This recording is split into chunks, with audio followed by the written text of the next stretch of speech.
څه خدمت وکم چا سره سوال جواب وي څوک بوتل راوستل وي د طالبانو دپاره ډوډۍ او د اوبو تنظیم وي علماو سره ملګري شه دا ډېر قدرمن خلک دي صحیح مسلم روایت کې نبی کریم علیه الصلاۃ والسلام نه حدیث نقل دی فرمایي زموږ ستاسو په دین کې د جهاد او د غزا څومره لویه مرتبه ده الله ورته جندي وي دي شهداو ته خو پیغمبر علیه السلام فرمایي چې قیامت کې علما راشي او د عالم کتاب لیکلی دی سیعي پکې لګولې ده الله به دا سیعي راجمع کړي اخوا مسلمان سر قربان کړی دی شهید دی د هغه شهید وینا او د دې عالم دا سیعي دا دواړه الله تلی یو بل سره موازنه کوي آیا د عالم د لاس دا سیعي قیمتي ده او که هغه شهید هغه د سر او د کفرې دا وینه قیمتي ده دا دواړه الله تلی ته واچي فیرجه مداد العلماء د علماو دا سیعي وزنداره ده د شهید په وینه باندې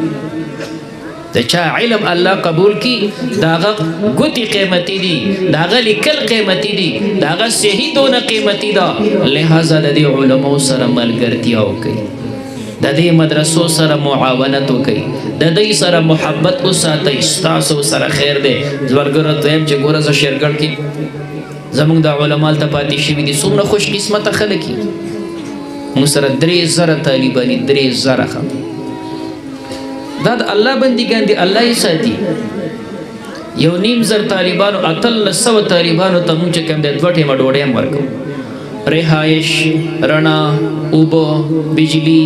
ګیس دا هر څه پرې او دا 3000 طالبان هغوی دپاره چې راتلل کېناستل بجلی اوبه د هر څه ستا لپاره بجلي یو کله دی هغه دپاره 24 ګنټې بجلي لګېدلي بجلي لوډ شیډنګ ډایرکټ ورته چې کوم د انجن سټارټ شي دا د الله بندګان دي لیکن شیخ الحدیث راشي درس وکړي 400 طالبان دوره حدیث کې ناستي بیا لاس پورته کې دعا وکړي د شیرګړ والا ته د شیرګړ والا ته دعا وکړي الله دوی د طالبانو سره مینه کوي تور سره مینه وکړي الله د مدرسې ضرورتونه پوره کوي الله د دې ضرورتونه ته پوره کوي هغه شیرګړیان څوک بازار کې ناسوي څوک په دکان کې څوک په پټي کې او دلته مدرسې نه دعا کېږي مدرسه آباد کا ته په بازار کې ناسي ته په پټي کې ناسي بهر دنیا کې به مدرسه کې به عالم درس کوي حافظ درس کوي وی لاس پورته کوي نختر والا او ته د طالبانو سره مینه کوي د نختر والا او ته دعا وکړي د علم سره مینه کوي ستاسو خدمت کوي دعا ورته وکړئ چې الله د دوی ضرورتونه پوره کړي څومره خوش قسمتي وي